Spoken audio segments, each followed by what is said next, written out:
우리가 누리는 특권은 아시아와 아랍 지역의 소외된 사람들과 함께 일하고 동행하는 것입니다. 인터서브는 믿음을 실천으로 옮기는 평범한 사람들의 공동체입니다. 우리는 당신입니다. 선생님, 바리스타, 회계사, 의사, 목수, 아티스트, 무엇이든 될 수 있습니다. 우리의 달란트를 사용해서 다른 사람을 섬기고 훈련해 삶의 모든 영역에서 복음의 증거자가 되어 사람들에게 예수님을 만날 기회를 줍니다. 우리의 파트너는 지역교회입니다. 약하고 박해받고 자원이 부족한 교회일지라도 함께 도전하고 어려움을 극복하여 마침내 승리할 것입니다. 현지 친구들과 함께 걷고 지역사회를 변화시키며 이웃을 사랑하며 새로운 변화를 일으킬 제자들을 세웁니다. 인터서브는 믿음을 실천할 준비가 된 누구와도 함께합니다.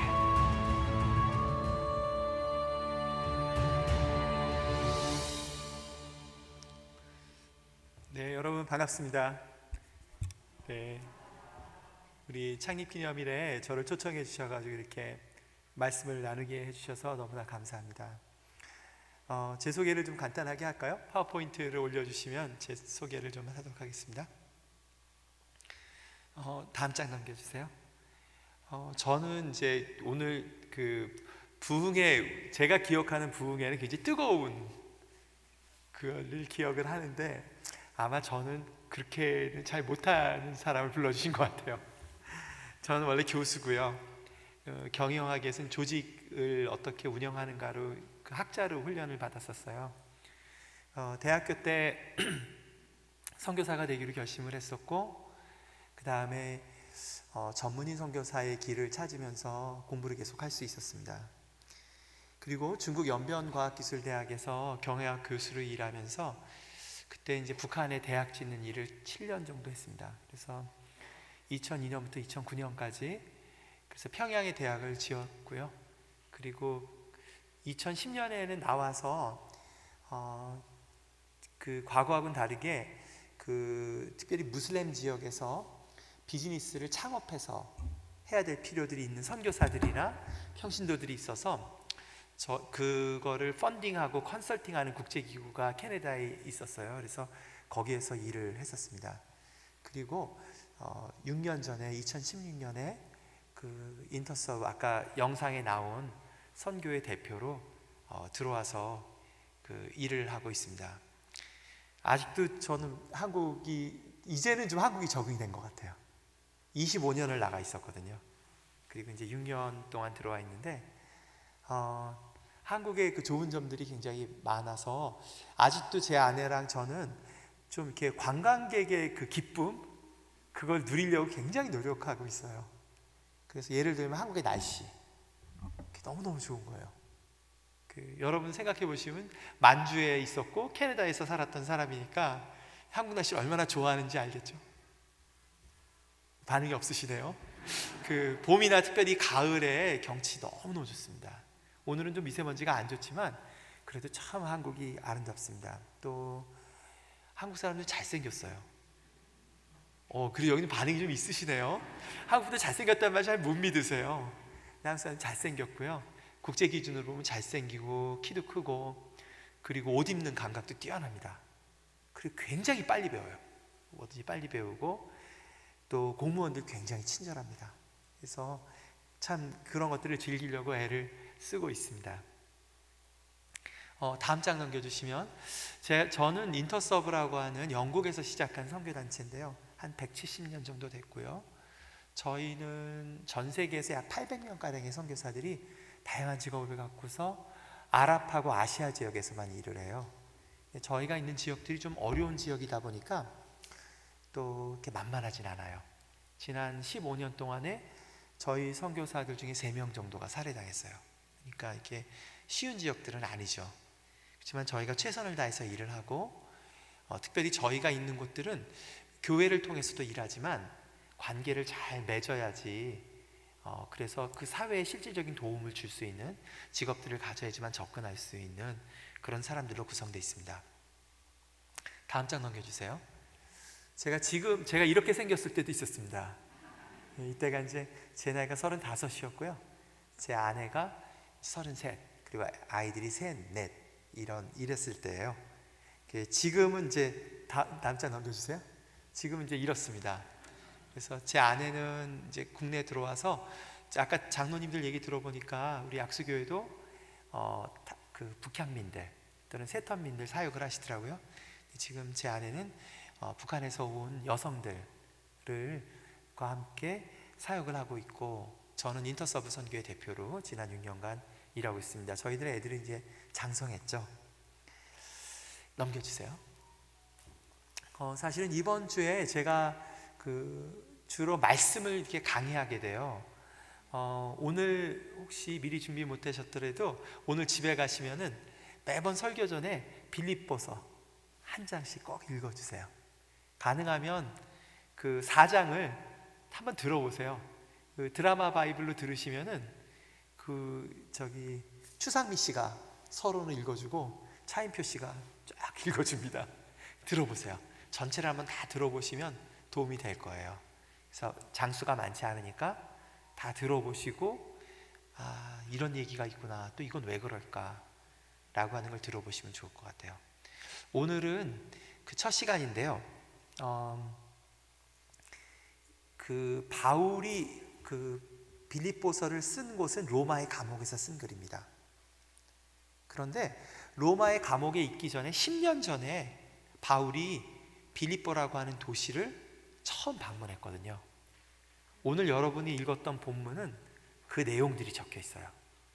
그래서 이 첫 사건, 그래서 빌립보 교회가 어떻게 시작됐는지를 알게 되면 빌립보서를 읽으실 때 도움이 될 거예요. 그래서 오늘 배경을 들으신 후에는 오늘 집에 가서 뭐 하시면 되죠? 빌립보서를 읽어보세요. 어떤 내용들이 있나. 그러시면 굉장히 그 안에 귀한 보물들이 있는 것을 볼 수 있을 것입니다. 제가 오늘 설교 끝에 찬양을 하나 드릴까 하는데, 우리 한번 미리 그 찬양을 한번 같이 한번 불러볼까요?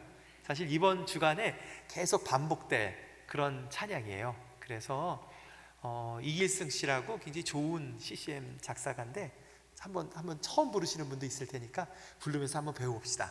그래서 끝에도 한 목소리를 부르고 이번 부흥의 기간에도 함께 이 목소리를 들으며 저희들의 방향을 좀 조정하면 좋을 것 같아요. 네, 전제해 주시고.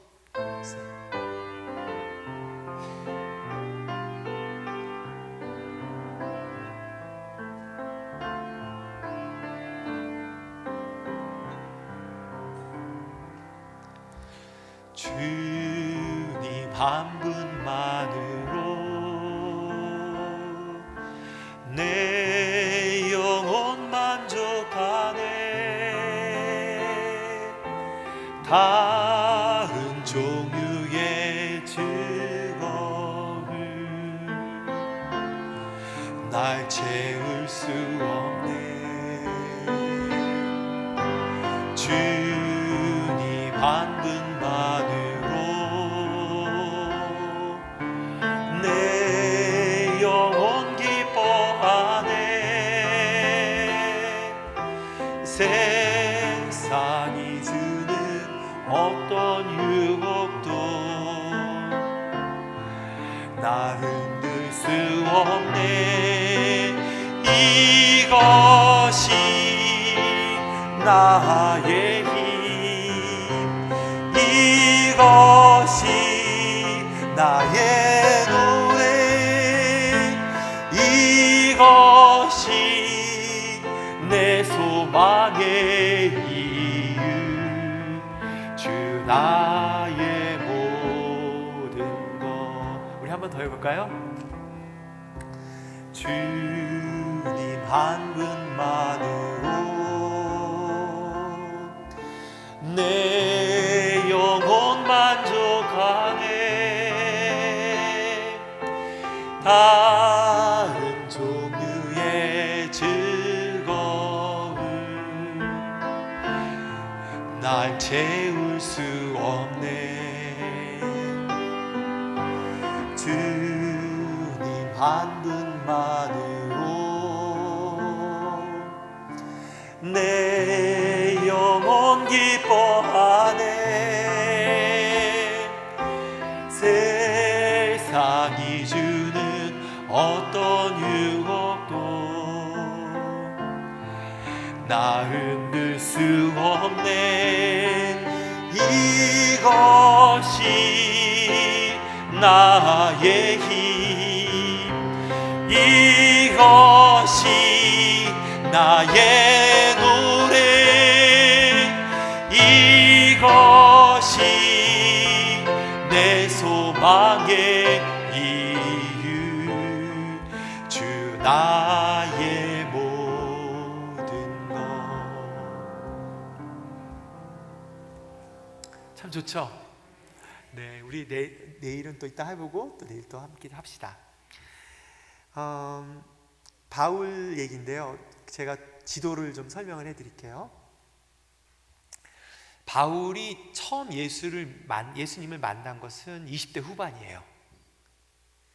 그런데 20대 후반 전까지만 해도, 20대까지만 해도 유대교를 열심히 믿던 사람이었죠. 그 열심히 지나쳐서 유대교의 한 분파인, 유대교 입장에서 보면 유대교 이단 같은 거죠. 기독교가 등장했을 때 굉장히 핍박을 했습니다. 그러다가 다메섹으로 올라가는 도상에서 부활하신 예수님을 만났고, 그리고 변화됐어요. 그러나 그 변화가 단번에 일어난 것은 아닙니다. 바울이 20대 후반에 예수님을 만났고 그 다음부터 굉장히 깊은 고민에 빠졌죠. 그리고 바울이 다시 신약 성경에 등장할 때는 사도행전은 짧게 적혀 있긴 하지만 사실은 십수년이 지난 다음입니다. 바울이 40대 초반이 됐을 때에 본격적으로 하나님의 일을 하기 시작합니다. 여러분들도 그러실 수 있어요. 여러분들이 오랫동안 예수님을 만났고 또 종교 생활도 했을지 모르지만, 정말 내가 이 일을 위해서 내가 평생을 살아왔구나, 하나님이 이 일 때문에 나를 부르셨구나 라는 걸 깨닫는 것은 한참 뒤에 올 수도 있습니다. 오늘도 얘기를 나누겠지만, 하나님께서 아브라함을 선택하신 이유, 구약 성경에서요, 하나님이 모세를 선택하신 이유, 하나님이 예수님을 선택하신 이유, 하나님이 바울을 선택하신 이유가 단순히 그 사람들을 하나님의 백성으로 삼기 위해서만 부르신 것은 아니에요. 그러면 하나님 너무 불공평하시잖아요. 왜냐하면 우리가 장로교인으로서 아는 것은, 우리가 하나님을 알게 된 것은 우리의 노력으로 된 것이 아니라 하나님의 선택으로 된 것이잖아요. 그렇죠? 그런데 만약에 하나님이 우리 한 사람만의 구원을 위해서 선택하셨다면 그 많은 사람 놔두고, 그 하나님 불공평하신 분 아니에요. 그렇죠? 근데 그렇지 않아요. 하나님이 우리를 선택하신 이유는 우리를 통해서 예수님처럼 다른 사람 섬기게 하려고 부르신 거예요. 근데 그게 모두 다 달라요. 우리가 다 다르게 만들어졌잖아요. 그리고 다르게 자랐잖아요. 또 다른 아픔들을 겪었습니다. 또 다른 은사들이 있어요. 여러분들 혹시 아십니까? 왜, 어떤 목적으로 하나님이 여러분을 선택하셨는지 아세요? 바울이 29살 때 예수님 만났지만 정말 그것을 깨닫게 된 것은 40대 중반부터 50대 중반까지의 긴 여정을 거쳐서 거듭 발견합니다. 그리고 60이 된 그 나이 때는 그때를 돌아보면서 감옥 안에서 하나님이 나를 부르신 이유는 이것 때문이야. 난 이것 때문에 살 거야. 그리고 이것 때문에 살아왔고 이것 때문에 남은 인생을 마칠 거야 라는 게 바울에게는 아주 분명해졌어요. 여러분, 이번에 5번에 걸쳐서 말씀을 드리게 되는데요, 제가 2가지 숙제를 드릴게요. 적어 놓으셔도 좋겠어요. 하나는 하나님이 왜, 어떤 목적으로 나를 만드셨고 나를 부르셨을까? 그거를 발견하게 되기를 축복합니다. 정말이에요. 그러면 성공한 인생입니다. 성공한 인생이에요. 두 번째 질문은요, 하나님께서 왜 나를 약수교회로 부르셨을까? 마치 빌립보 교인들처럼요. 그 두 가지가 어떨 땐 겹치고요, 어떨 땐 분리되기도 해요. 어떤 분들은 약수교회의 성도들을 섬기고 사랑하고 교회를 지키는 데 부름받은 분들이 있어요. 장로님들은 그런 분들입니다. 알고 계시죠? 항정직 선거가 있다니까 제가 드리는 말씀이에요. 그분들은 이 교회를 생명을 다해서 지켜야 됩니다. 이 양들을, 목사님과 더불어서 생명을 다해서 이 교회를 지켜야 돼요. 그러나 모든 분들이 장로님일 필요는 없어요. 그것도 기억하세요. 오히려 여러분들은 이 교회를 사랑하지만 세상 가운데, 가족 가운데에 하나님이 특별히 맡기신 사명이 있을 수 있습니다. 그러니까 두 가지. 하나는 하나님이 나를 왜 이렇게 만드셨고, 지금 이 시점에 한국에 있게 하셨고, 나에게는 이런 경험들을 갖게 하셨고, 그게 뭐를 위해서지? 그거 발견하시면 돼요. 그러면 이번 부흥의 성공. 두 번째, 하나님이 왜 나를 약수교회로 부르셨지? 우리 약수교회는 어떤 사명이 있는 거지? 이거 깨달으면 성공입니다. 아시겠죠? 성령님께서 그 은혜 주시기를 간절히 기도합니다. 바울은 처음 예수 믿은 다음에 바울이 선교사로, 사실 선교사라는 직업은 적당하진 않아요. 그 당시에는 선교사라는 직업은 없었거든요. 바울이 어쨌든 순회 전도자로 살았거든요. 그게 더 정확한 표현입니다. 순회 전도사로, 전도자로 여기저기를 다니면서 복음을 증거하게 됐는데, 그 기간 동안에 바울이 뭘 했을까요? 10몇 년 동안. 바울의 성향으로 봤을 땐 바울은 굉장히 종교적인 사람이었고요, 진지한 사람이었어요. 사람마다 다 다르거든요. 근데 바울은 그런 사람이에요. 바울은 어렸을 때부터, 사실은 바울은 이민 5세거든요. 미주 교포예요. 그런데 자기 땅으로 청소년 때 혼자 왔어요. 그리고는 가장 민족주의가 강한 바리새파라는 데 들어가서 열심히 공부했던 사람입니다. 그런 사람들도 있어요. 꼭 바울 같을 필요는 없습니다. 어떤 사람은 반대로요, 그런 종교적인 것보다는 경제라든가 아니면 예술이라든가 이런 거에 더 관심 있는 사람들도 있어요. 하나님이 또 그런 사람은 그런 사람들로 귀하게 써요. 그러나 바울은 아무래도 우리 목사님이나 우리 최 목사님이나 이런 분들의 성향이었던 것 같아요. 진지하고 종교적인 진리를 알기를 원하고 그런 분이었던 것 같아요. 바울이 20대 때는 꽤 유명한 랍비, 선생이 되었고요, 아마 구약을 거의 다 외웠을 겁니다. 거의 다 외웠을 거예요. 왜냐하면 바리새인들은 기본적으로 모세오경은 다 외워요. 근데 바울 정도가 되면 구약 전체를 다 외웠을 거예요. 바울에게는 큰 질문이 있었겠죠. 바리새인들도 메시아를 기다렸거든요. 메시아를 기다렸어요. 그리고 예수님이랑 동시대를 살았어요, 바울이. 어쩌면 멀리서 봤을 겁니다.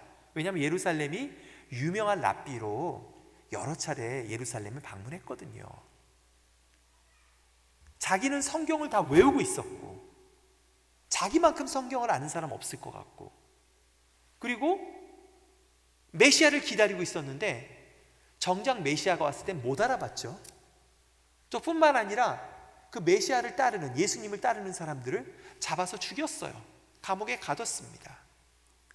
그 후회가 바울의 서신서를 읽어보면 나와 있어요.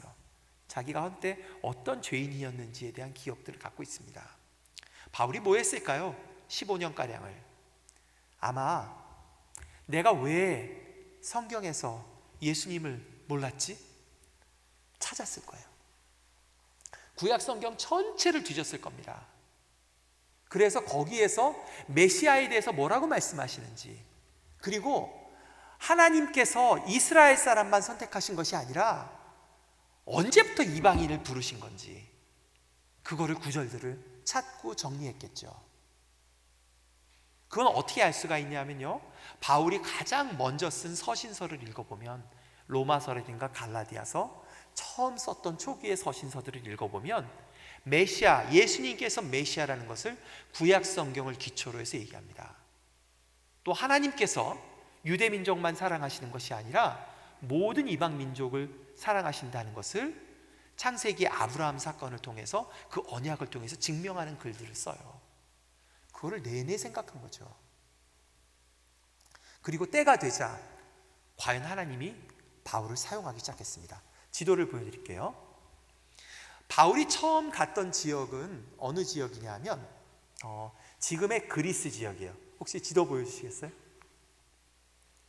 1차 선교여행을 1년에서 1년 반 동안 갔는데요, 재밌는 것은 바울이 1차 선교여행을 갔던 곳은 바울의 고향 지역입니다.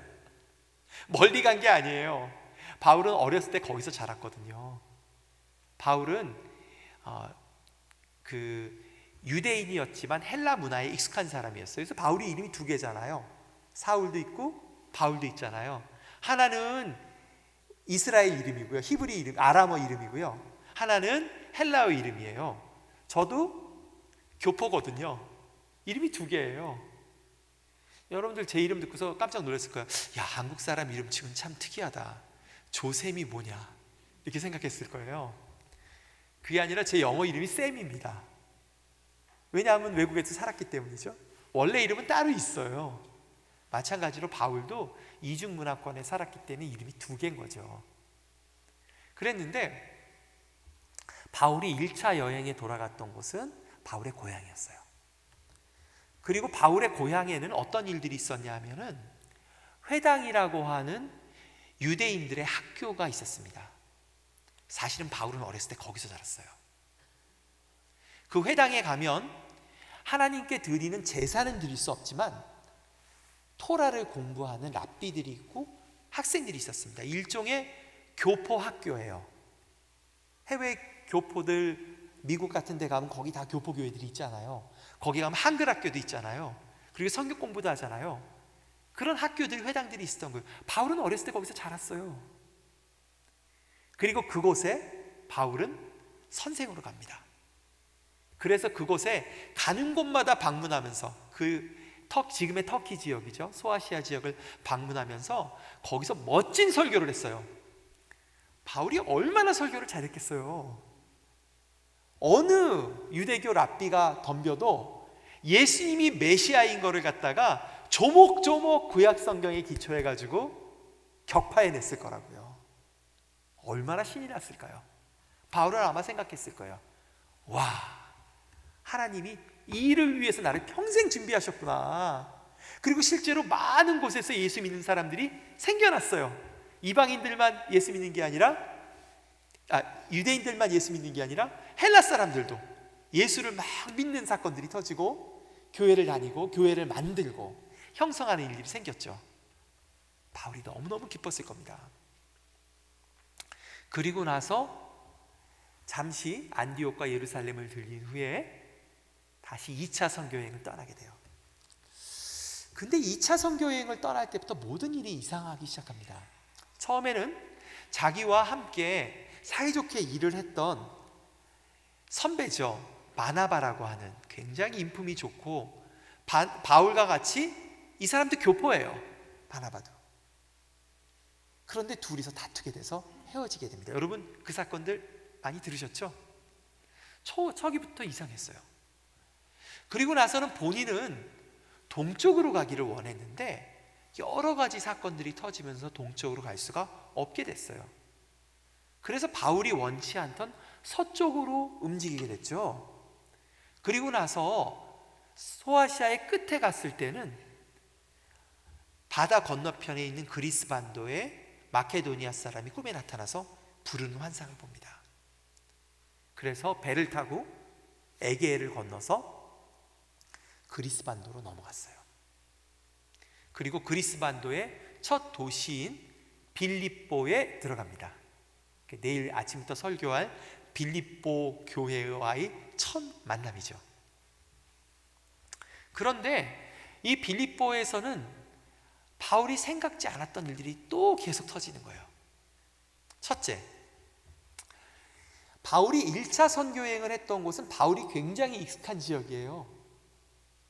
헬라 사람들이 많이 살지만 유대인들도 많아요.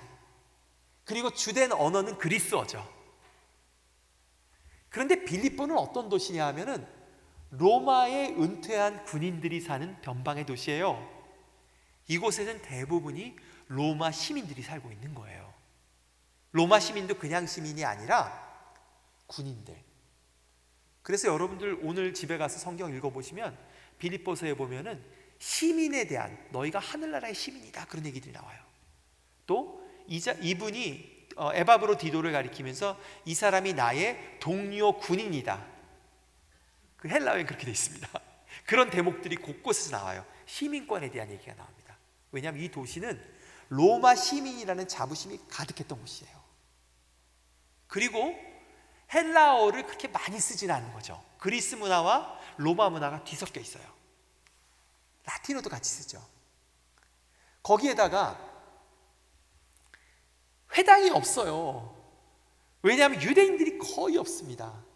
유대인들이 10가정 이상 모이면은 회당을 만들거든요. 근데 그 빌립보라고 하는 도시에는 유대 가정이 10가정도 안 되는 거예요. 자, 이거 아주 난감해졌죠. 바울은 1차 선교 여행 때 자기가 복음을 증거하는 방법은 멋진 설교와 변증을 통해서 한다고 생각을 했어요. 그리고 또 그 장소는 종교적인 상황이죠. 회당이라고 하는 사람들이 모여 있는 곳이어야 돼요. 그런데 지금 회당도 없죠. 그리고 그 얘기를 들으러 모인 사람도 없고 하나님에 대한 기본 이해도 없어요. 전혀 모르는 사람들을 지금 만나게 된 겁니다. 그래서 바울이 기도처를 찾죠. 강가에 나가서 기도처를 찾아요. 기도처라는 말은 뭐냐면 유대인들이 너무 수가 적어서 회당을 만들 수 없을 때에 가정에서 모이는 가정집을 말합니다. 그래서 그곳에 가서 기도하려고 하고 있었죠. 그런데 그 강가를 오고 가는 길에 어떤 일이 발생했냐면 시장을 지나가게 됐어요. 시장을. 근데 거기서 어떤 미친 여자를 만나게 되죠. 바울이 처음에 그 여자를 고쳐주지 않아요. 바울의 생각은 지금 딴 데가 있습니다. 바울은 어떤 생각을 하고 있었을까요? 이 여자는 지금 눈에 보이지 않아요. 이 불쌍한 여자는. 그보다는 나 여기서 복음 전하고 싶은데 어디서 전하지? 어디서 전하지? 아마 그런 생각하지 않았을까요? 근데 이 여자가 하도 귀찮게 하니까 그 여자에게 붙었던 귀신을 쫓아냅니다. 아니, 그랬더니 더 복잡한 일이 생기네요. 그 여자로 점을 치게 해서 돈을 벌어먹던 깡패들이 그 시장에 있었던 거예요. 그 친구들이 바울과 실라를 잡아서 때려가지고는 감옥에 넣죠. 오늘 그 사건이에요.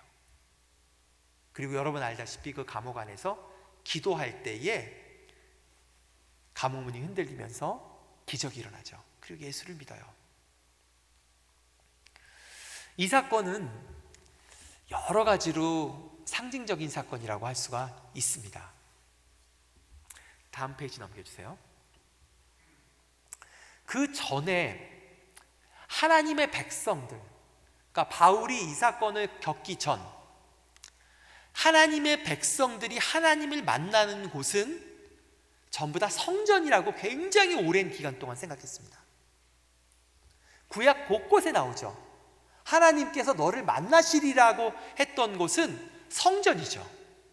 그곳에서 네가 기도하면 내가 들어줄 거야 라고 하나님께서 말씀하셨어요. 그 시대에는. 정확히 말하면 성전이 어디죠? 지성소입니다. 지성소 중에서도 어디죠? 법궤죠. 법궤에서도 어디죠? 법궤의 뚜껑 가운데 있는 시은소에서 내가 너를 만나리라고 약속하셨어요. 그랬는데 예수님이 오시기 전 400년 전에 생각지 않은 일이 생겼죠. 어떤 일이 생기죠? 성전이 무너져 버렸죠. 70년 뒤에 다시 지었네요. 그런데 법궤가 없어졌어요. 헤롯이 기가 막힌 성전을 지었음에도 불구하고 그 성전에는 하나님이 너를 만나시기로 한 법궤가 없는 거예요. 간단히 말하면 안고 없는 찐빵이죠. 맛있을 줄 알고 먹었는데 안에 아무것도 없어요. 그래서 생겨났던 구조가 회당이었어요. 즉 뭐냐면 자연스럽게 예배 중심이 뭘로 변했죠? 말씀 중심. 그리고 그것은 사람들이 살고 있는 곳곳에서 그것이 동시에 공존하고 있었다고요. 그랬는데 이제는 어떤 시대가 다가오냐 하면은 그 성전이 AD 70년에 완전히 무너져 버립니다. 없어져 버려요.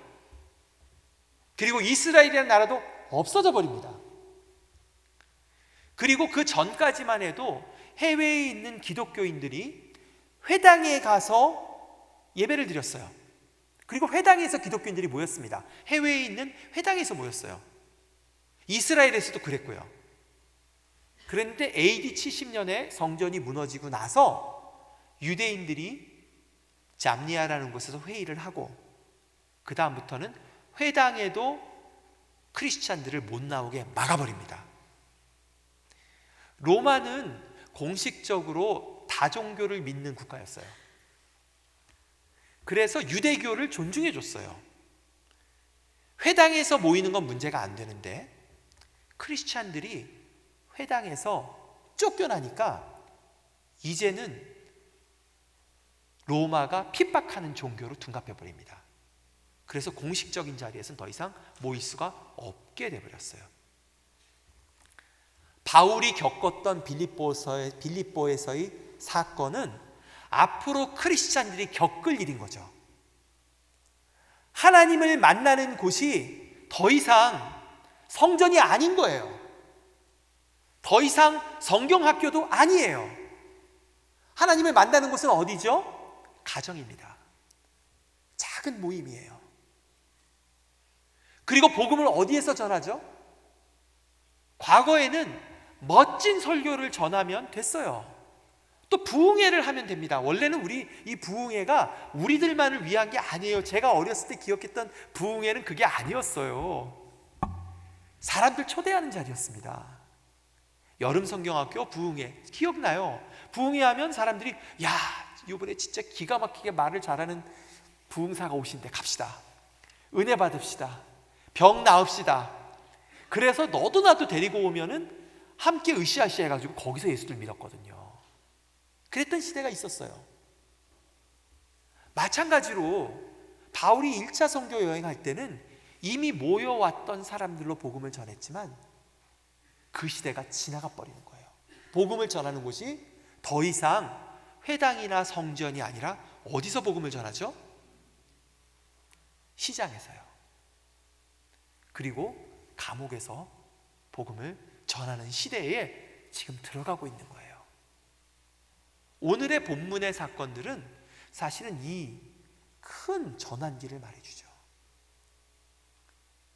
우리도 지금 그런 시대를 살고 있습니다. 제가 이번에 그런 빌립보서를 여러분들하고 나누려는 데는 이유가 있었어요. 그것은 우리가 과거에 생각하던 틀로 생각하면 안 돼요. 그러면 모든 게 초라해 보여요. 그리고 모든 게 안 되는 것처럼 보여요. 성전은 무너져 버렸습니다. 회당에서는 쫓겨났어요. 그러면 하나님이 일을 안 하실까요? 아니에요. 하나님은 지금도 일하고 계세요. 계십니다. 하나님 지금 일하고 계세요. 그 어느 때보다도 왕성하게 일하고 계십니다. 다만 그것을 우리가 볼 수 있어야죠. 우리가 빌립보서 1장, 2장, 3장, 4장을 읽으면서 볼 수 있어야 돼요. 볼 수 있어요. 다른 관점에서 볼 수 있어야 돼요.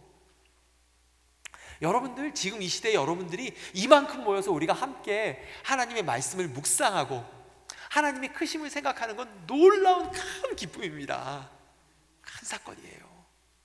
우리가 과거를 바라보면 과거엔 더 많이 모였는데 부흥회는 뭐 더 으쌰으쌰 이렇게 생각하기가 쉬운데 그 생각을 내려놓으세요. 그거는 바른 생각이 아닙니다. 하나님 우리 지금 그리로 데려가시지 않으세요. 다른 데로 이끌어가고 계십니다. 어디로 이끌어가고 계실까요? 우리를 세상 속으로 이끌고 계십니다. 한국교회가 교회를 중심으로 부흥하던 시대가 있었어요. 그게 필요했던 때가 있었어요. 여러분들, 우리 한국 사람들이 얼마나 예수 믿기 어려운 사람들인지 혹시 기억하세요? 우리나라에요 300년 전에 아주 우수한 사람들이 천주교를 통해서 복음이 들어왔었어요. 자체적으로 들어왔습니다. 그 당시 복음을 받았던 사람들은 양반들 중에 제일 똑똑한 친구들. 여러분들 자사노보라고 혹시 영화 보셨어요? 정약용 형제들, 박지원. 그 당시 조선의 가장 똑똑한 젊은이들이 이 예수님을 가장 먼저 믿었습니다. 그거 알고 계십니까? 근데 다 잡아 죽였어요. 조선이 그런 땅입니다. 지금 우리가 이슬람 보면서 야, 저런 놈들이 다 있나? 그런 놈들이 우리들입니다, 사실은. 정말 그래요. 그리고 120년 전에 한국에 왔던 선교사들은 미국의 마지막 대부흥의 최고 똑똑한 애들이 우리나라에 왔습니다. 동부에 하버드, 예일, 브라운, 토론토 대학 이런 애들이 전부 모여서 자기 인생을 바치면서 이 땅에 왔었다고요. 여러분들가 알고 계세요? 그 친구들이 제가 이제 부흥회 때 더 나누겠지만 생명을 다 바쳐서 복음을 온 삶으로 증거했어요. 그 똑똑한 애들이. 그랬는데 일제시대 끝났을 때 우리나라의 기독교인들이 몇 퍼센트인지 아세요? 0.5에서 1%도 안 됐어요. 정말 믿기 어렵죠. 정말 믿기 어려워요. 왜 믿기 어렵죠? 집단주의가 강하기 때문이에요. 우리가 지금 이슬람들 보면 이슬람들 뭐 합니까? 전쟁 중에도 하루에 5번씩 절하잖아요. 우리나라도 그거 했어요. 여러분들 기억을 좀 더듬어 보세요. 저는 원래 토속 신앙이 강한 집에서 자라났거든요. 저희 매달 고사 지냈습니다. 매달 고사를 지냈어요. 다 어른들 모여가지고. 제가 지금도 그래서요 시루떡을 제일 좋아해요. 이 시루떡 모르시는, 설탕 안 들은 시루떡. 집에 떡시루가 시커먼 게 이따만한 게 있었거든요. 고사 지내면 떡부터 찍거든요. 그러면 그 떡 쪄가지고 썰어가지고 온 동네 다 돌리는 거예요. 우리 집에 항상 그 떡시루에 떡이 있었습니다. 그래서 김치랑 같이 먹었죠. 그게 우리나라에 계속됐던 거예요. 해방 이후에도. 그런데 그게 언제 깨졌냐 하면은 전쟁이 나면서부터 그게 무너지기 시작한 거예요. 전쟁이 나면서 전통사회들이 굉장히 해체됐죠. 그리고 경제개발이, 박 대통령 들어와서 경제개발이 이루어지면서 외국의 농산물들을, 특별히 밀가루들을 수입하면서 농산물 가격이 뚝 떨어지죠. 그러니까 농사꾼들이 먹고 살 게 없는 거예요. 그러니까 어떻게 됐죠? 너도 나도 서울에 올라왔다고요. 부산으로 가고. 그리고 똑똑한 애들은 뭐 했어요? 어떻게든지 서울에 있는 대학 가려고 발버둥 쳤죠. 그게 70년대예요. 그리고 나니까 전통사회가 해체가 되니까 뭐가 필요했어요? 다 외롭단 말이에요. 교회가 대가족을 이룬 거죠. 저도 그렇게 해서 교회 나갔어요.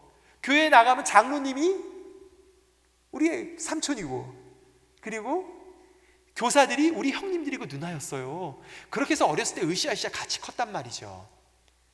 교회를 중심으로 해서 복음을 증거하고 교회가 가족 같은 역할을 했던 시대가 있었어요. 그 시대는 지나갔습니다. 지나갔어요. 그리고 이제 하나님께서 우리를 어떻게 하시죠? 어디로 이끄실까요? 세상 속으로. 너희들 세상 속으로 들어갈 때야 괜찮아, 오히려 더 좋다, 빛과 소금으로 들어갈 때다라고 지금 부르고 계십니다. 마치 1세기 교인들에게 했던 것처럼, 빌립보 사람들에게 했던 것처럼. 우리 세상에서 어떤 일이 일어나는지 좀 봅시다. 지난 몇 년 동안에 여러 가지 두드러진 사건들이 있어요. 한번 화면으로 볼까요? 첫 번째는 코비드입니다. 이거는 큰 사건이에요.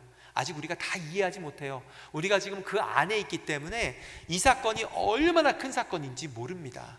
그러나 인류 역사가 시작된 이래로 세계 모든 사람들이 2년 반 동안 공포에 떨면서 아무것도 못했던 시기, 이렇게 겪어보는데 이런 거 우리 지나본 적이 없어요. 모든 게 변했습니다. 제가 기회가 되면은 제가 논문을 한 편 썼는데 그걸 좀 보내드릴게요. 어떤 변화들이 있는지 사람들 마음속에. 다음 거 넘겨주세요. 이거는 시체 태우는, 인도에서 시체 태우는 장면인데요.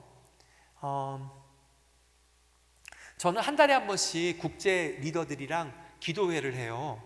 그러면 14개 국가 대표들이 들어오거든요. 그런데 대부분이 직계가족 중에 한 사람이 죽었습니다.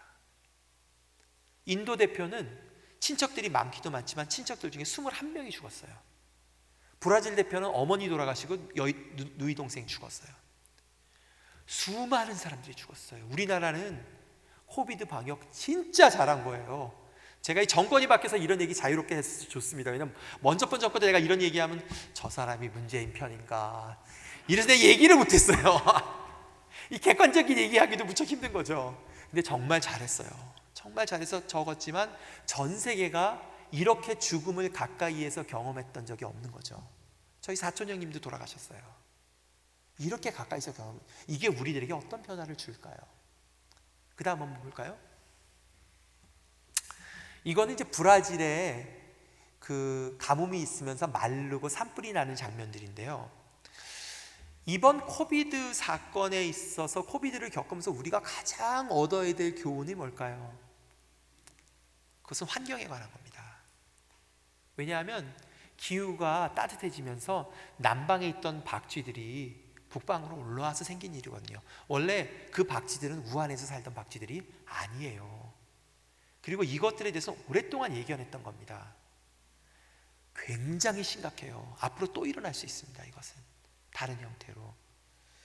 혹시 이번에 저한테, 제가 아까 최 목사님하고 어제 카톡을 교환하면서 있었는데 권사님들께서 제 숙소에 선물 세트를 주시겠다고 하셨어요. 그래서 제가 절대 하시지 말라고. 왜 절대 하지 말라고 그랬냐면요, 성의를 무시해서가 아니고요, 쓰레기 나올까 봐요. 제가 정말 주의해요. 음식도 그 음식이 타면서 탄소가스가 엄청 발생됩니다. 그래서 그런 거 남기고 싶지 않아서요. 성의는 너무 고마운데요, 제가 숙소에도 들어가 있지만 플라스틱 병도 안 쓰고 항상 컵 같은 거 들고 다녀요. 왜 그러냐 하면 그것이 굉장히 중요하기 때문에 그렇습니다. 이런 변화들이 우리 안에서 자라나고 있어요. 그런데 앞에서 말한 질병, 또 지금 말한 기후의 문제에 대해서 그러면 우리는 어떤 복음을 갖고 있을까요? 거기에 대해서 하나님은 뭐라고 말씀하시나요? 잘 몰라요. 우리가 그 얘기는 해본 적이 별로 없어요. 지금까지 우리가 이해한 신앙과 복음은 굉장히 교회 중심적인 것들이었어요. 그러나 세상에서 일어나는 문제에 대해서 하나님은 이런 말씀을 하셨구나, 우리가 이런 거를 해야 되고 이런 걸 기도해야 되는구나, 그런 내용들이 성경에 있습니다. 그러나 잘 모르죠. 뭐를 실천해야 될지 모르죠. 지금부터 배워나가면 돼요. 그 다음부터요? 그 다음 장 보여주세요. 전쟁의 소식들이 있죠. 사실은 국가주의의 문제는 우리가 잘 시간을 더듬어 보세요. 90년대 전까지만 해도요, 전 세계가 굉장히 적대적이었어요. 여러분들 기억나세요? 굉장히 전 세계가 적대적이었습니다. 특별히 양쪽으로 나뉘었죠. 공산권과 비공산권이 나눠서요, 계속 우리 훈련했습니다. 저희는 어렸을 때 늘 군사훈련했어요. 중고등학교 때부터. 그리고 사이렌 울리면 방공호에 숨는 거 연습했죠. 책상 밑에 숨는 거 연습했다고요. 그게 90년대 전까지만 해도 그랬다고요. 여러분들 기억나시나요? 그랬다가 80년대 말 90년대 공산권이 몰락하기 시작했습니다. 그리고 나서 일어났던 일이 있죠. 미국의 시장 자본주의가 모든 사람들에게 유일한 대안이라고 여겨지기 시작한 거예요.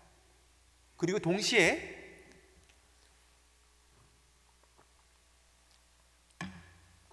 미국식의 그런 공급 사슬망이 전 세계에 퍼져가기 시작했죠. 그걸 뭐라고 부르냐면 세계화라고 부릅니다. 그래서 97년, 98년에 여러분들 기억나세요? 우리나라가 재정 위기에 처했을 때 수많은 사람들이 자살하고 그리고 기업들이 문을 닫을 때에 IMF와 미국이 했던 말이 있어요. 뭐라고 얘기했냐면 그럴지라도 시장 개방해야 된다라고 얘기했어요. 그래서 구제금융하지 않았습니다. 그리고 그거를 받아들였어요. 고통이 있지만 한국 정부와 신자유주의를 믿고 있는 경제학자들이, 경제 관료들이 그대로 받아들였습니다. 왜? 미래의 사회는 민족과 국가를 넘어서서 서로 교류하는 세계적인 사회가 될 거라는 걸 믿었죠. 그랬는데 2017년에 누가 대통령이 됐나요? 2016년에 미국의 트럼프가 대통령이 됐을 때에 첫 번째 대통령 연설에서 뭐라고 그래요? 이제부터는 미국은 미국만을 위해 살겠다라고 선언합니다. 완전히 20년 만에 입장이 확 바뀐 거죠. 제가 지금 얘기하는 건 미국을 비난하려고 하는 얘기가 아니라요, 거대한 흐름들이 바뀌고 있는 거예요. 90년대 이후에 전 세계가 경제적 이권만 있다면 중국도 좋고 소련도 좋고 미국도 좋고 일본도 좋고 서로 교류하겠다라고 믿었던 사상이 지난 5년 동안 확 바뀐 겁니다. 뭐냐면 강대국을 중심으로 다시 적대적인 관계로 재편이 되고 있어요. 그런 일이 생기면 어떤 일이 생기냐 하면은 그 사이에 낀 국가들 사이에서 국지전이 발생합니다. 그래서 우크라이나에서 저 사건이 난 거예요. 그리고 아무도 개입하지 않아요. 이 사건에 대해서. 다음번은 어딜까요? 미국과 중국의 패권 경쟁에 있어서 국지전이 발생하면 어디서 터질까요? 다음 거 넘겨주시겠어요?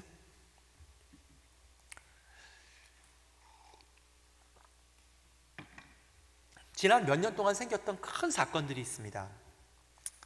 예술가들은 시대의 변화를 가장 민감하게 읽어요. 설명은 못해요. 논리적으로 설명한 건 사회과학자들이에요. 그 다음엔 철학자들이 정리합니다. 철학자들 다음에 신학자들이 제일 끄트머리에서 정리해요. 근데 가장 민감하게 느끼는 사람들은 예술가고요, 예술가 중에서도 미술이나 영화를 하는 사람들이 가장 먼저 봅니다. 미래의 변화들을. 그런데 2002년 전, 벌써 2년이 됐네요. 아카데미상을 받은 영화가 있었죠. 기생충. 보셨어요? 다 보셨나요? 보세요. 재밌습니다. 영화적으로도 굉장히 재밌는데요. 그 주제가 뭔가요? 양극화죠. 경제적 양극화입니다. 부잣집과 가난한 집. 그리고 끝에는 무슨 일이 발생하죠? 살인으로 끝이 나요. 근데 그 해 1년 전에 똑같은 영화가 칸느 영화제에 대상 수상작 후보까지 올라갑니다. 이창동 감독이 만든 버닝이라고 하는 영화예요. 혹시 보신 분 있으세요? 아마 거의 없을 거예요. 이 영화는 아주 넷플릭스에 있는데 보세요. 왜냐하면 이 영화는 깊은 것들을 끄집어냅니다. 두 가지가 주제는 똑같아요. 양극화에 관한 거죠. 부자는 더 부자가 되고 가난한 사람은 더 가난해지고 있어요. 이게 우리나라에서만 생기는 일이 아니고요, 전 세계적인 현상입니다. 그런데 그 일에 대한 좌절감을 가장 민감하게 느끼는 사람들이 누구예요? 청년들이에요. 여러분들 혹시 기억나세요? 2019년 2020년 코비드 터지기 전까지 코스피 지수가, 혹시 증권 하시는 분들은 제가 말하면 무슨 얘기인지 알 거예요. 코스피 지수가 2300, 2200 그 사이에서 왔다 갔다 했어요. 그러다 작년 말에 어디까지 올라간 줄 아세요? 작년 말에 11월 달에 3400까지 갔었어요. 2200이던 게 3400까지 올라갔어요. 그 얘기는 뭐예요? 주식시장에 돈 안 내면 바보란 소리죠. 청년들은, 이 땅의 청년들은 가뜩이나 어려워요. 직장도 없죠. 게다가 땅값은 너무 비싸죠. 근데 이 상황 가운데 청년들이 뭐 했겠어요? 빚을 얻어가지고 투자했죠. 그랬다가 그게 어떻게 됐습니까? 2,000까지 떨어져서 다행히 요즘 회복돼서 2,400까지 올라갔어요. 어쨌든 그 돈을 투자했던 애들이, 돈을 끌어다 했던 애들은 지금 빚더미에 앉아 있습니다. 그게 우리나라에서만 생기는 게 아니라요, 전 세계에 생기고 있어요. 즉 뭐냐 하면 사람들 안에 깊은 분노들이 쌓이고 있습니다. 특히 젊은 세대들. 지금 현실이에요. 그 다음 거 한번 보여주세요. 이거는 작년에 미국에서 했던 데모인데요, Black Lives Matter, 흑인도 사람이다, 그런 시위를 하는 건데요, 여기에는 깊은 동기들이 있어요. 어떤 동기들이 있냐면요, 저는 미국에서 공부를 했었고요, 올해 5월 달에 저희 결혼 30주년 맞이해서 미국을 또다시 아내와 함께 방문한 적이 있습니다. 근데 이번에 미국을 방문을 했을 때는 제가 2년 만에 방문한 건데 미국 사회가 완전히 바뀐 걸 느꼈어요. 미국 사회가 깊이 나뉘어져 있어요. 그리고 서로 미워하는 것을 봤어요. 어느 사회나 정치 문제를 얘기하면 민감해져요. 사람들은 정치와 종교를 얘기하면 민감해집니다. 그래도 과거의 미국은 기본적으로 사람들이 모이면 정치 얘기를 많이 안 했어요. 하더라도 서로를 존중했거든요. 민주주의의 원산 아니에요. 그런데 지난 몇 년 동안 생긴 일은 어떤 일이냐면 정치가들이 선동하고요, 거기에 종교인들이 붙습니다. 그렇게 해서 미국 사회를 깊이 나뉘어놨어요. 저는 사실은 똑같은 현상을 한국에서 봐요. 양당의 후보 중에 쓸만한 놈들이 하나도 없어요. 지난 선거 그렇지 않았어요? 모르겠어요. 제가 굉장히 조심스러운 영역에 들어갑니다. 적어도 미국 선거는 그랬어요. 바이든이나 트럼프나 다 그냥 거기서 거기에요. 힐러리나. 거기에 보수 기독교가 대거로 트럼프 편을 들었습니다. 그리고 나서 트럼프가 죽을 쓰기 시작하니까 그거를 미워하는 청년들이 미국 기독교를 떠나기 시작하고 미국 교회를 미워하기 시작했어요. 이것은 우리가 반면교사로 세워야 될 부분 중에 하나예요. 요번 이제 제가 계속 그 빌립보서를 해석하면서 말씀을 드리겠지만, 우리가 힘을 얻으려고 하잖아요. 힘이 우리를 보호해 줄 수 있을 거라고 믿잖아요. 그러면 그것들이 우상이 되고 귀신이 됩니다. 기억해 두세요. 구약에서 하나님께서 이스라엘을 심판하셨던 이유는 그들이 우상 숭배를 했기 때문입니다. 어떤 우상 숭배죠? 두 가지 의지했어요. 하나는 열방을 의지했습니다. 열방을 의지했어요. 이집트가 나를 구원해 줄까? 아시리아가 날 구원해 줄까? 그래서 그거에 대한 편을 만들고 당판을 만들었습니다. 거기에 신앙을 가진 사람들이 동조했어요. 또 하나는 뭐죠? 돈을 의지했어요. 이 두 가지로 심판받은 겁니다. 그런 일들이 미국에서 생겼을 뿐만 아니라 우리나라도 굉장히 유사하게 진행이 되는 거죠. 경제적 양극화, 정치적 양극화, 그리고 이걸로 서로 대화도 못해요. 조금이라도 꺼내면 저 사람이 어느 편일까 생각하게 됩니다. 그리고 다투게 돼요. 근데 불행한 것은 이 일에 교회가 관련돼 있다는 거죠. 그게 너무나 불행한 일이에요. 하나님의 나라의 힘이 그걸 이겨내지를 못하는 거죠. 다음 장 넘겨주세요. 마지막으로 우리나라 얘기를 좀 해볼게요. 이 사진은 몇 년 전에 찍은 사진인데요, 제가 이 사진을 주목하는 이유는 우리나라를 둘러싸고 열방에 이렇게 악당들이 다 모여있긴 처음인 것 같아요. 어쩜 이렇게 하나같이 싸가지들이 없고 못돼 먹고 전 세계 추세인 것 같아요. 정말 악의 시대인 것 같아요. 어찌 하나같이 인물들도 별로고 하여튼 그렇습니다. 하는 짓도 못돼 먹고 독재 가고 다 그래요. 근데 문제는 이 사람들의 손에 우리나라의 운명이 있다는 거예요. 우리나라의 분단은 처음부터도 우리가 선택한 게 아닙니다. 열방들이 결정한 일이에요. 그리고 지금도 이들의 열방들의 노름 가운데 우리가 있죠. 지금 우리나라가 지금처럼 위험했던 적이 없습니다. 전쟁 일보 직전까지 가 있어요. 근데 이런 가운데에 여전히 이런 사람들을 의지하려는 마음들이 우리 가운데 있는 거죠. 있는 거예요. 넘겨주세요. 이제 마치도록 하겠습니다. 꽤 긴 시간을 얘기를 했는데요. 다음 장 넘겨주세요. 이건 그냥 넘어갈게요. 이런 어려움 가운데에 하나님께서는 바울을, 그 당시에 그 어려움 가운데 바울을 복음의 증거자로 세웁니다. 지금도 하나님은 우리를 이 어려운 시대 가운데 세상 속에서 복음을 증거하라고 말씀하고 계세요. 그 복음이 어떤 겁니까? 그 복음이 어떤 거죠? 처음 예수님께 전한 복음은 이것입니다. 요한이 잡힌 후 예수께서 갈릴리에 오셔서 하나님의 복음을 전파하여 가라사대 때가 찼고 하나님의 나라가 가까이 왔으니 회개하고 복음을 믿으라 라고 말씀하셨습니다. 여기서 하나님의 나라는 뭡니까? 바실레이아 투세우, 하나님의 나라는 뭐예요? 우리 이 부분에서 우리 이번에 좀 정리하고 갑시다. 하나님의 나라는 천당이 아닙니다. 기억하세요. 유대인들에게는 그런 개념이 없어요. 이 말씀을 처음 전했을 때에 들었던 유대인들은 어느 다른 나라가 또 어디서 다른 혹성에 생긴다는 걸 생각했던 사람들이 아니에요. 이 말씀을 처음 들었던 유대인들이나 말씀을 전했던 예수님이나 하나님의 나라는 뭘 말하냐면 다윗의 나라를 말합니다. 다윗의 나라를 말해요. 다윗의 나라는 어떤 나라죠? 이 땅 가운데 있는 나라입니다. 다른 데 있지 않아요. 이 땅 가운데 있는 나라예요. 저는 어떨 땐 이것을요, 여호와의 증인들이 더 잘하는 것 같아요. 제가 그 양반들이 쓴 그 워치타워인가요? 그거 읽으면 그 친구들이 이거 정확히 알고 있어요. 하나님의 나라는 딴 데 있지 않고 이 땅에 있다고. 그게 성경적이에요.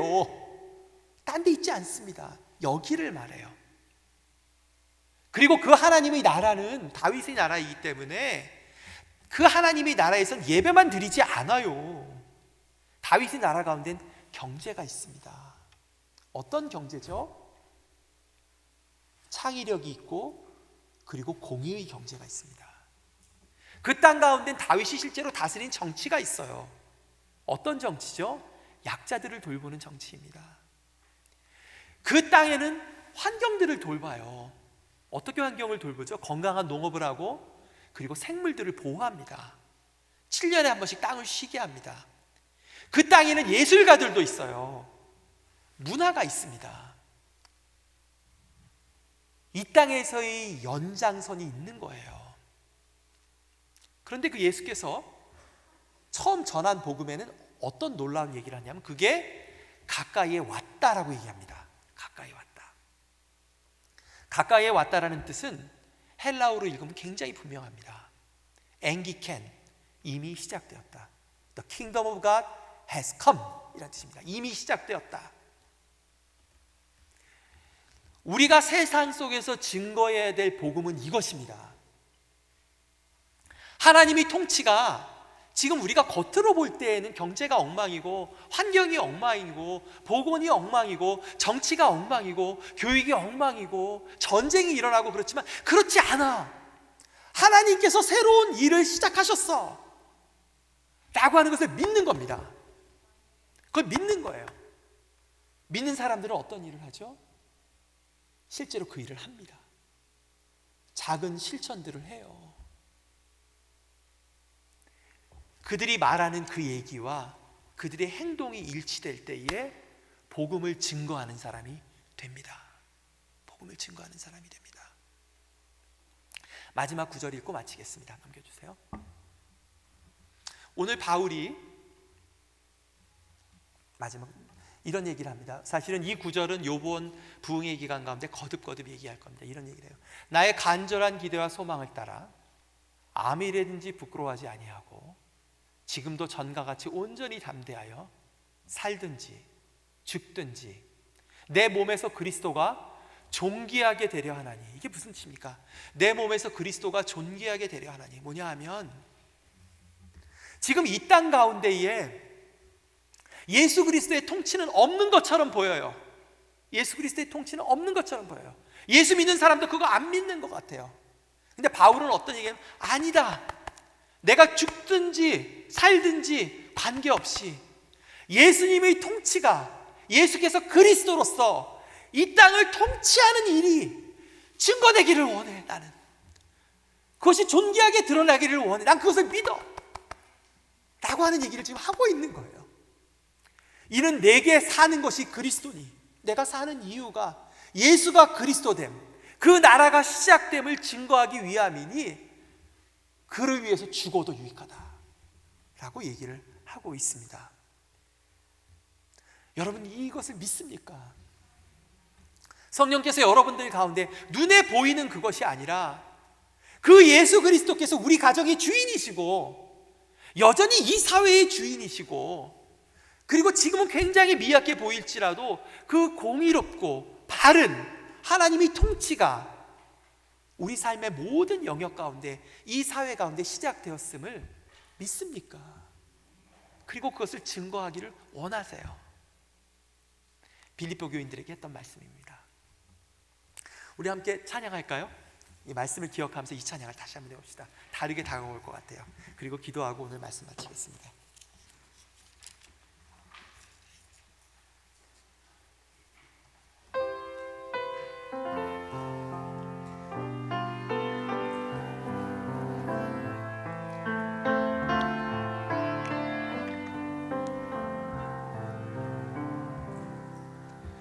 주님 한 분만으로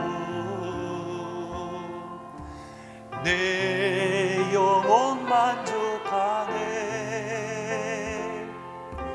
다른 종류의 즐거움 날 채울 수 없네. 주님 한 분만으로 내 영혼 기뻐하네.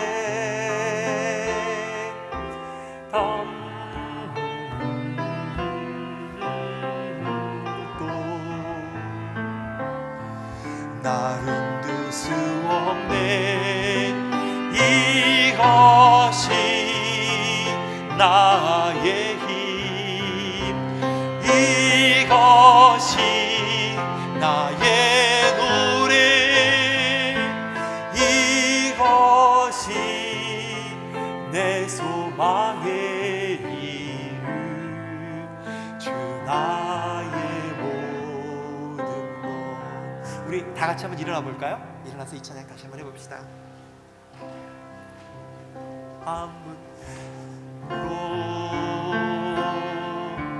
내 영혼 만족하네. 다른 종류의 즐거움 날 채울 수 없네.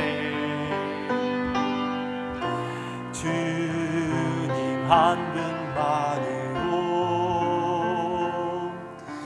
내 영혼 기뻐하네. 세상이 주는 어떤 유혹도 나 흔들 수 없네. 이것이 나의 힘, 이것이 나의 노래, 이것이 내 소망의 이유, 주 나의 모든 것. 하나님, 바울이 로마의 시민 된 것 외에는 자랑스러운 것이 없던 그 도시에 들어가서 정말 주님 한 분만으로, 주님이 정말 이 땅을 다스리시는 분이시라는 것을 증거하기 위해서 그 땅 가운데에 세상으로 나아가서 시장에도 가고 감옥에도 갔던 것을 주님 기억합니다. 하나님, 이 시대의 문화 가운데, 이 모든 혼란 가운데에 주님께서 저희들을 세상으로 보내시는데, 하나님 정말 저희들이 가진 것은 이 복음밖에 없습니다. 저희들 가운데 예수께서 그리스도 되신 것을 믿는 그 믿음을 새롭게 하시고 그 소망을 말로 삶으로 증거할 수 있도록 저희들을 새롭게 하여 주시기를 간절히 기도합니다. 하나님, 약수교회를 지난 56년 동안 지켜주셔서 감사합니다. 하나님, 그런데 저희가 지난 시간들에서는 볼 수 없는 환경으로 약수교회를 포함해서 한국의 교회들이 몰려가고 있는 모습을 봅니다. 하나님, 이 가운데에 여전히 하나님께서 역사를 주관하시고 새로운 사역을 하고 계신 것을 저희들 믿습니다. 하나님, 과거에 저희가 교회에 충성을 다함으로 하나님을 예배했다면 이제는 세상에 들어가서 빛과 소금으로 그 일을 감당할 수 있도록 저희들을 깨워주시기를 간절히 기도합니다. 예수님의 이름으로 기도하였습니다. 아멘.